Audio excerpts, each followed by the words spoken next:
చంపాలని చూశాడని అతన్ని బంధించారు.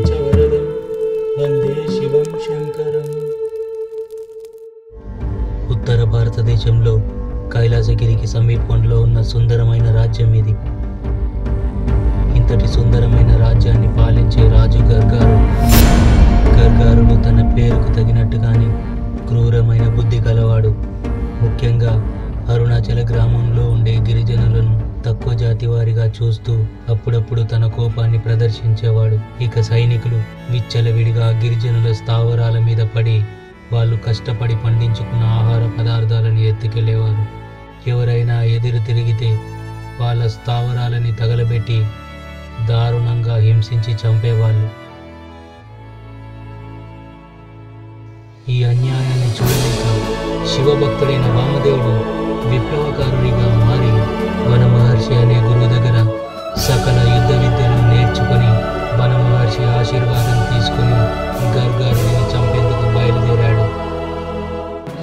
గర్గారుడిని చంపితే ఈ సమస్యకు శాశ్వతమైన పరిష్కారం లభిస్తుందని గ్రహించిన వామదేవుడు గర్గారుడిని చంపేందుకు సరైన అవకాశం కోసం ఎదురు చూస్తున్నాడు. సరిగ్గా అదే సమయంలో తిరుగుబాటుకు వెళ్ళి వస్తున్న గర్గారుడి సైనికుల మీద కొంతమంది వేరే గిరిజన విప్లవకారులు దాడి చేశారు. ఆ దాడిలో వారి ప్రాణాలు కోల్పోయారు. కానీ ఒక సైనికుని మాత్రం చంపగలిగారు. ఆ వార్త విని కోపోద్రేకుడైన గర్గారుడు వెంటనే అరుణాచల గ్రామానికి బయలుదేరి గిరిజనులతో, ఇదే నా చివరి హెచ్చరిక. ఇప్పటి నుంచి గిరిజనులు ఎవడైనా మా సైనికుల మీద చేయి వేస్తే మొత్తం మీ గిరిజన జాతి లేకుండా అందరినీ చంపేస్తానని గర్గారుడు గిరిజనులను బెదిరించాడు. ఇదే సరైన అవకాశంగా భావించిన వామదేవుడు చెట్టుచాటు నుండి గర్గారుడి మీద బాణం గురిపెట్టాడు. సరిగ్గా బాణం వదిలే సమయంలో వామదేవుడి కాలికి తేలుకుంటుంది. బాణం గురితప్పి పక్క నుండి వెళ్ళిపోయింది. వెంటనే అప్రమత్తమైన సైనికులు గర్గారుడిని అక్కడి నుంచి తీసుకెళ్లిపోయారు. కొంతమంది సైనికులు వామదేవుడిని వెంబడించి పట్టుకున్నారు.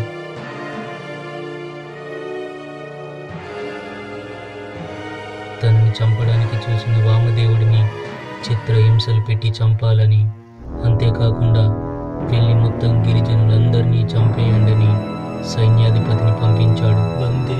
సైన్యాధిపతి గిరిజనులందరినీ చంపేందుకు బయలుదేరాడు.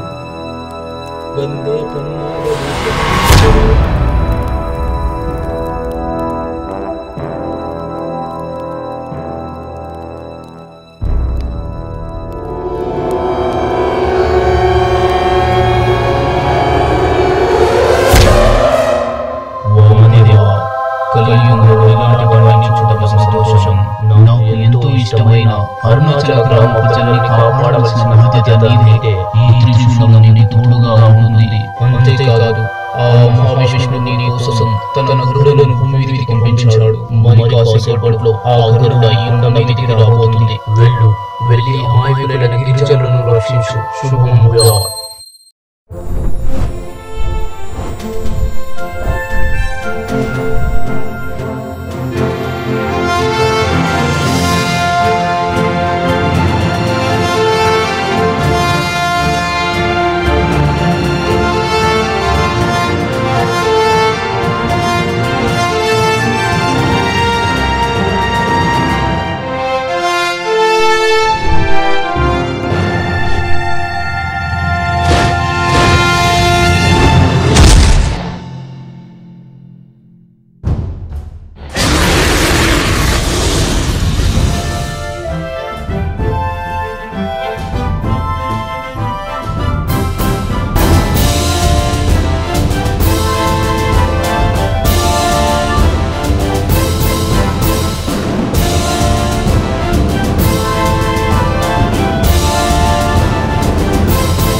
కోట మీద కన్నేసిన దక్షిణ భారతదేశం మహారాజు విద్వాంసుడు ఆ బంగారు కోటని తమకిచ్చేయాలని, లేదంటే మా దగ్గరున్న మహాసర్పాన్ని మీ రాజ్యం మీదకి ఉసుగొలుపుతానని బెదిరించాడు.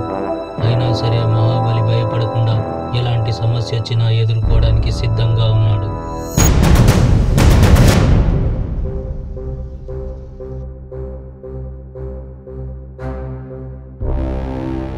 ఆ మహాబలి రాజ్యం మీదకి మన మహాసర్పాన్ని వదలండ్రా.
రాజా, ఆ మహాసర్పం మన వాళ్ళిద్దరిని మింగేసింది. రాజ్యంలోకి చొరబడేందుకు ప్రయత్నిస్తుంది. దాన్ని మన వాళ్ళు ఆపలేకపోతున్నారు రాజా.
మహారాజా, ఆ మహాబలి మన సర్పాన్ని చంపి కోటలో విసిరి దక్షిణం వైపు నుంచి వెళ్ళిపోయాడు.